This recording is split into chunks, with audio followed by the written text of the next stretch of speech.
Ito mga boss, maigsing vlog lang to. Gusto ko lang sabihin mga boss, dun sa mga nagpapa-repair po sa akin. Mga bossing, sa mga nagpapa-repair, nagpapa-renovate o kaya remodel nung kanilang mga aparato mga boss. Hindi po ako naniningil mga boss ng labor.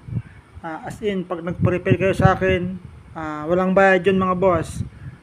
Minsan ako pa ngayon nagbibigay ng freebies niya mga boss, nagbibigay ako ng rad ganun. Yun lang ang gusto kong sabihin mga bossing. Alam na rin po ng mga nagpapa-repair sa atin yan, hindi ako naniningil mga boss.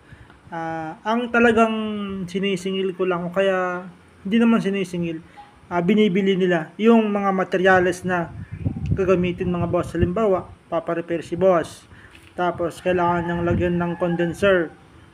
Ayun lang mga boss yung babayaran niya. Pero kung mayroon siyang dalang condenser mga boss, di wala siyang babayaran. As in, wala po siyang babayaran na fee.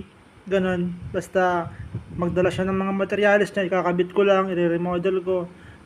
Kumbaga papaganahin natin para mabalik sa dati o kaya hahanapin natin yung sakit niya mga boss.